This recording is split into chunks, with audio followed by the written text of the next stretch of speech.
이해가 100만 원짜리가 어디 있어요? 80만 원 넘는 50만 원 넘는 물건이 어디 있습니까? 있을 수 있겠죠.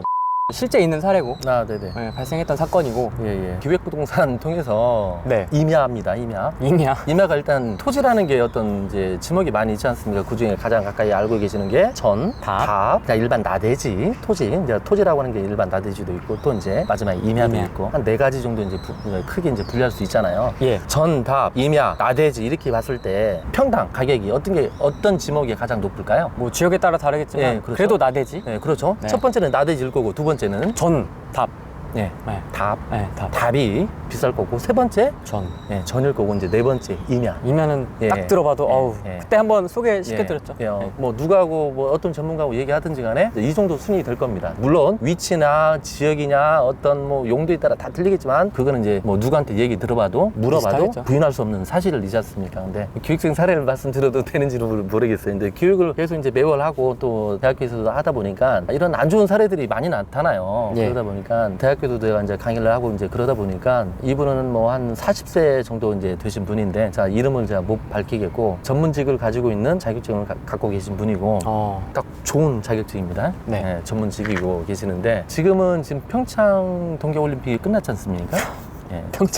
평창 동계올림픽이 2018년 작년에 있었던가요? 작년 1월 달에 있었던가요? 네. 2010, 네. 한 1, 2년 전에 있었잖아요. 네. 한 2016년도 초에 이제 매입을 했어요. 경락을 통해서 매입을 했다고 하고 그런 상황에서 한마디로 분할을 해서 여러 전문가 혹은 뭐 일반인들한테 이거를 쪼개서 매각을 했어요. 기획부동산에서 낙찰을 받은 물건이군요. 예, 그렇습니다. 그거를 분필을 해서 이제 예, 그거를 이제 일반 매매로 이제 등기를 이제 네. 매도를 시킨 거고 네. 이제 뭐 그 중에 뭐 법무사도 있고 또 다른 전문가도 있고 일반인들도 있고 평창이라는 모멘텀을 이제 막 예, 마케팅으로 이제 평창 옆에 있는 그 지역 네. 평창도 아니고 지금 평창 그 주변에 뭐 숙박업체뿐만 아니라 뭐 일반 막 공실도 그렇고 어떤 장사가 안 된다고 좀 난리지 않습니까? 네. 그분이 이제 200평 되는 이 물건을 200평 이제 지분이에요.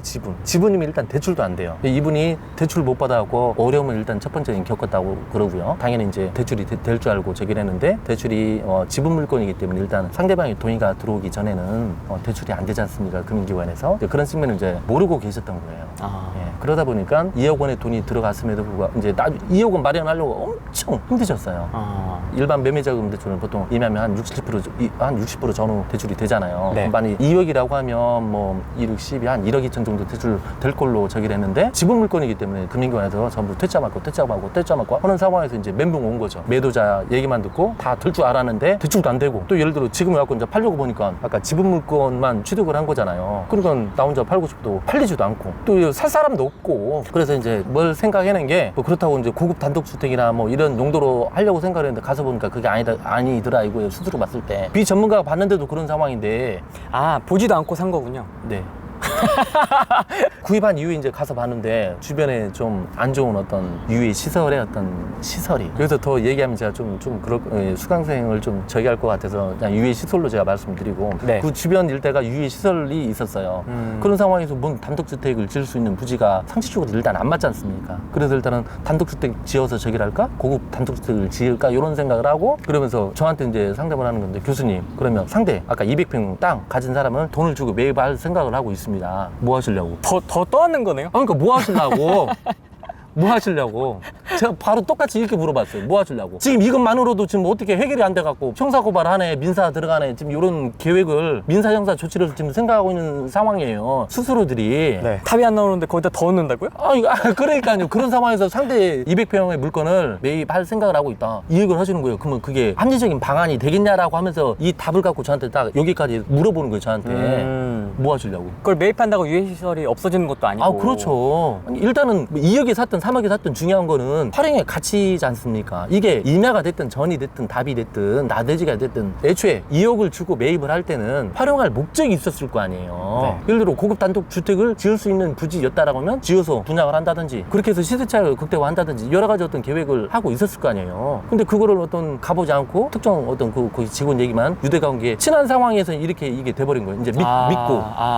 그러니까 그게 낭패가 돼버린 거죠. 그 물건은 대출도 못 받고 2억 마련하는 과정에서 엄청 속된 말로 대고등에 있고 지금은 이제 뭐 매각도 안 되고 오히려 제가 그랬죠. 지금 그쪽 200평을 매입할 게 아니라 던져야지. 차라리 헐값에 평당 헐값에 100만 원에 샀다라고 하면 100만 원이 지금 넘지 않습니까? 평당 2만 100만 원짜리 본 적 있습니까, 선생님? 2만 100만 원짜리 어디 있어요? 80만 원 넘는 50만 원 넘는 물건이 어디 있습니까? 있을 수 있겠죠. 그렇지만 뭐 10건의 물건 중에 50만 원 넘는 물건, 100만 원 넘는 물건 드물다 이거죠. 드물죠. 평균적으로 드물다 이거죠. 그런 측면에서 100만 원이 넘게 평당 가격을 샀음에도 불구하고 상대 지분을 사서 뭐 하시려고 살 계획을 하고 계셨던 거예요. 웃음 나오지 않습니까? 이게 네. 말도 안 되는. 네. 아니 웃으면 안 되는데 사실. 아니, 그러니까 지금 이 물건도 해결이 안 돼서 해결 방안이 안 나와서 지금 매도자를 상대로 민사 형사를 계획을 하고 있는 상황에서 네. 상대 지분 물건을 매입을 하겠다는 발상 자체가 너무 기가 막힌 거예요. 제가 들었을 때는 아니 정반대로 가고 계신다. 왜 더 무게를 더 얹고 가는 격입니다, 선생님. 자 이제 그럼 어떻게 가야 되냐? 차라리 100만 원 평당 100만 원 샀으면 차라리 80만 원 던질폭 잡고 그분한테 차라리 이렇게 얘기하는 게 술린 거지. 그럼 그 다른 지분권자도 그 기획부동산에 당한 건가요? 아니면 원래 소유주인가요? 그렇죠. 그렇죠. 거의 투게더? 네, 그렇죠. 아, 그렇죠. 투게더. 서로 그런 식으로.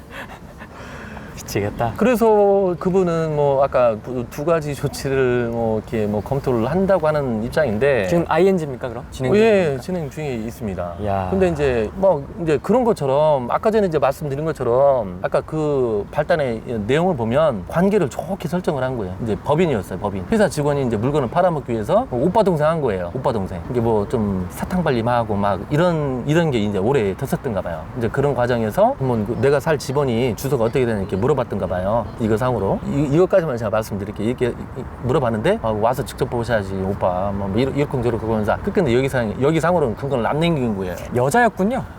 그렇더라고요. 오빠. 네. 아, 이거 완전 오빠에 넘어가는 이게 치트키거든. 네. 거기 제가 봤을 땐 거기에 넘어가는 것 같아요. 그게 오빠에 넘어가면 안 되는 아니, 거예요. 오빠가 되게 위험한. 네. 듣기는 되게 좋아. 저도 좋아요. 아니 저도 좋은데 저는 여동생이랑은 없는데 어쨌든 싫어할 사람이 어디 있겠어요. 치트키를 살살 높거든요. 근데 이것만 얼추 봤을 때는 높게끔 그런 식의 얼추 이렇게 보여줘갖고 제가 봤는데 높게 생겼어요. 아. 크게 어떤 경제적인 어떤 이제 지금 묶여 있는 거지 않습니까? 회수를 못 했으니까 매각을 못 했으니까. 생돈 들어간 거잖아요. 예, 그렇잖아요. 대출은 안 예, 됐고. 예, 대출 안 되고 지금 2억이 지금 몇 년째 지금 묶여 있잖아요. 근데 그 자체만으로도 지금 큰 실패라고 스스로 이제 보고 있고 딱 봐도 지금 뭐 어떤 결과는 어떤 도출이 안 됐지만 좋은 상황은 지금 아닌 거잖아요. 그러니까 이런 사례들이 너무 많기 때문에 너무 살갑게 하는 사람은 피해야 되는 거고 너무 좋은 얘기만 하는 어떤 전문가든 뭐 이런 것도 피해야 되는 거고 저처럼 나쁘게 얘기하면서 뭐 일단 사람 이제 접고 들어갈 것 같은데 이제 그걸 떠나서 그런 사람 얘기도 좀 귀gl여야 될 필요성이 있다라고 이제 저 개인적으로 보는 거고 아까 지금 요 사례도 그렇지만은 어찌됐든 좀 너무 친분 이상의 어떤 이런 과정을 이제 뛰어넘고 그러다 보니까 이제 투자를 결심하지 않았나. 근데 그게 일반인도 아니고 그래도 전문직에 이제 종사하시는 분인데도 불구하고 또 아까 예전에 이제 평창올림픽 뭐 건 때문에 아까 이런 사례도 이제 말씀드렸는데 부동산이라고 하는 거는 그 붐은 그 평창올림픽뿐만 아니라 그 붐은 금방 2, 3년 사이에 시들어지더라고요. 저희가 산림자에서 업무를 해본 결과 어떤 이벤트든지 예. 아시안 게임이든 올림픽이든 그렇죠. 저도 과거에 그 예전에 서브프라임 다음 2012년도경인가 인천 아시안 게임인가 고해 전후에 있었잖아요. 예. 그때 2005년도부터 해서 서브프라임 있기 전까지 아시안 게임 그 바람 불어갖고 지방에서도 뭐 수도권 대출 엄청 있었거든요. 부산에서도 대전에서도 광주에서도 수도권 대출 인천뿐만 아니라. 근데 그게 지금은 어떻게 된 겁니까 이게? 그 지역이 뭐 개발 얼마 됐습니까? 실질적인 개발 가격만 붕 뜨고 이제 다시 지금 이제 예전만큼 회복이 이제 많이 이제 저가에서 이제 회복이 되어 있는 상태잖아요. 그 이제 못 빠져나온 사람들은 이제 네, 그렇죠. 또 그리고 이제 묶여 있는 서브프라임 때 그때 물건 찍어놓은 부동산 업자 되시는 분들 되게 뭐 자살한 경우도 많이 있었고 그렇기 때문에 부동산 붐을 쫓아가면 무조건 저도 해보니까 안 되더라 이거예요.